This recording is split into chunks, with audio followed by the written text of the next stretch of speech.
Today we can go to a new topic, the integumentary system. Integumentary system means the skin and its appendages. Appendages means the extra parts or extra things that is added to the skin, like hair, sweat gland, sebaceous gland. All these are extra parts of the skin. So skin and the appendages comes under a separate system which is called integumentary system. We know the skin is the external covering of the body and it is the largest organ also, that constitute 15 to 20 percentage of the total body weight. There are two different types of skin, thick skin and thin skin. We know almost all parts of our body are covered by thin skin. Only thin skin are having hairs. So the thick skin is present in sole, palm and the scalp. We'll see the difference between thin and thick. Thin skin has a thin epidermis. Already the skin has two layers, epidermis and dermis. Epidermis is nothing but the epithelium. Dermis is the connective tissue which is present just below the epithelium. Then the thin skin contains hair follicle, sebaceous gland, and it is found in all parts of the body except palms and soles. If we are taking thick skin has a thick epidermis and they are hairless. No hairs are present or no hair follicles are present in the thick skin. It is found in the palm of the hand and sole of the foot. So this is a structure of a thin skin. While seeing the structure, how we can identify whether it is thick or thin? Thin because it is having hair follicles. Now we'll see the structure of the skin. Skin consists of two layers, epidermis and dermis. Epidermis is the epithelium. So epithelium of the skin is called stratified squamous keratinized epithelium. Then the deep layer is called dermis, which is made up of connective tissue. And this layer, the deep layer, consists of two parts. A papillary layer and a reticular layer that you will see later. Now, skin consists of two types of projections. They are called papillae. We can see dermal papillae as well as epidermal papillae. So, epidermal papillae is the finger-like projection of epidermis, which is projecting from epidermis to the dermis. Dermal papilla means the finger-like projection of the dermis to the epidermis. So both are forming finger-like projections from epidermis as well as from the dermis. The papillae is formed. If we are seeing the epidermis, we will see different layers. We know stratified squamous keratinized epithelium consists of different layers of cells. The basal layer is the columnar. Then the middle part, which is made up of 3 or 4 layers of the polygonal. Then we can see squamous cells. Then above the squamous cells we will see keratin. That is a typical stratified squamous keratinized epithelium. So the same epithelium is having different name. Same epithelium is having different names in different layers. And these name of the layer, the name of these layers are called stratum basale, stratum spinosum, stratum granulosum, stratum lucidum, and stratum corneum. Stratum means layer. So the layers are basal, spinosum, granulosum, lucidum, and corneum. Here in this picture it is showing the different layers.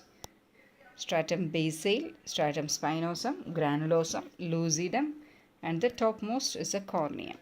If you're taking the stratum basale, which is made up of columnar cells that rest over basement membrane. Stratum spinosum means which is made up of 4 to 6 layers of polygonal cells or polyhedral cells. You can see in this picture another, and each cells of the polygonals are connected by strong desmosomes. They are the strong cell junctions, desmosomes. So while preparing tissue, the cells are not detached at the site of presence of desmosomes or at the site of cell junctions, and the remaining parts are free. So that looks like having spines from the surface of the cell. That is why this layer of cells are called stratum spinosum. Okay, now after the stratum spinosum, we can see stratum granulosum. Stratum granulosum is a granular layer, means they are made up of squamous cells with the granules inside. They are flattened cells with the granules inside. That's why it is called stratum granulosum. And its cytoplasm is filled by keratohyalin granules. Now, after the granulosum is the stratum lucidum. The cell boundaries are not distinct in the lucidum. Lucid means clear. Cell boundaries are not prominent. So, all the cells, it is looking like the cells are without boundaries, and we can see only the cytoplasm. So, it is having a clear appearance. Then the stratum corneum. Stratum corneum is acellular. It is made up keratin filaments that embedded in protein. Then the cells of the epidermis. While we check the different cells of the epidermis, we can see it consists of keratinocytes for the formation of keratin, melanocytes, which is responsible for the synthesis of melanin, dendritic cells of Langerhans for immune response, Merkel's cells, which is specialized sensory cells.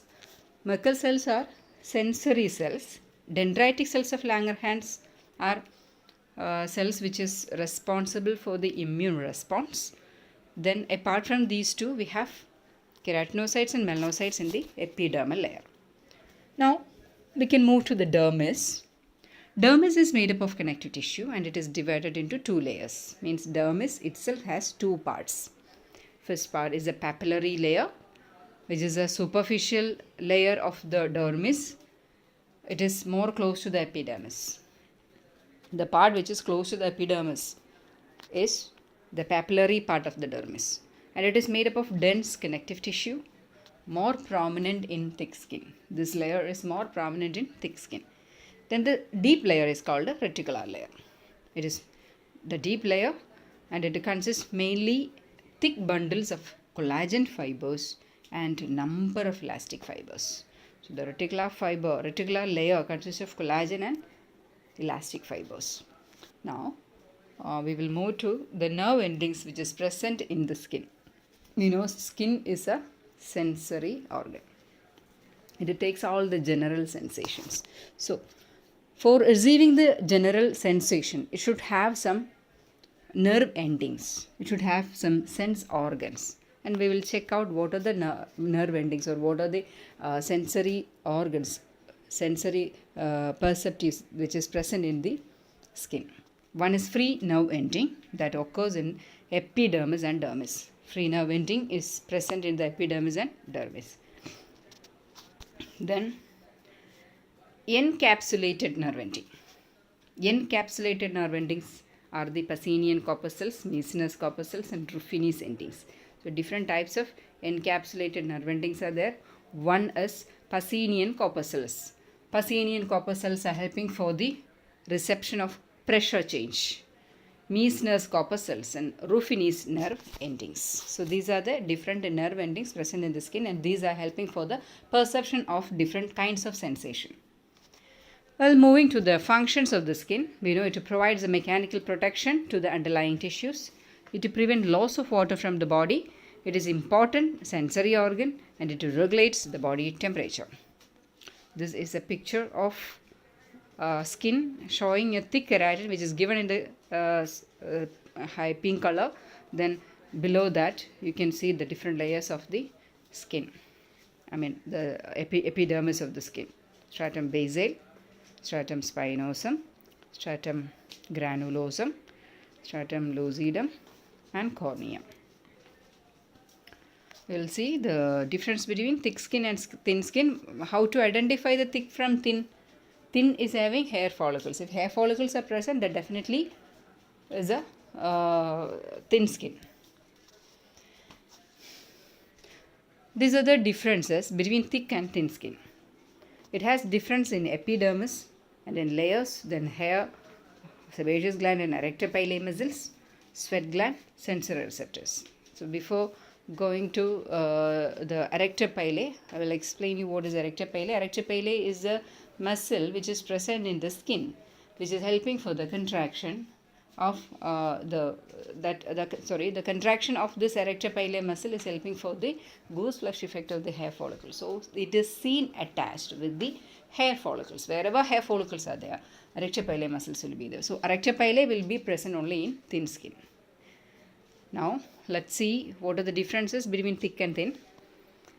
In thick skin, the epidermis is thick, but in thin skin, the epidermis is thin. In thick skin, there are 5 layers present, but in thin skin, the stratum lucidum is absent. Then hair, sebaceous glands, erector pilae muscles are absent in the thick skin, but all these are present in the thin skin. Sweat glands are more in thick skin. They are few in thin skin. Sensory receptors are more in thick skin, which is less in thin skin. So these are the difference between thick skin and thin skin. So how to identify the thick skin from thin skin? Thick is devoid of hair follicle. So the associated structures are absent in thick, and the thick will be having a thick layer of keratin in its outer part. This is a true section of the thin skin. Here you can see the hair follicles. So presence of hair follicles are thick. The presence of hair follicle shows that it is a thin skin. Then the different appendages of the skin are hair, nail, sebaceous gland and sweat gland. We will continue with the next class.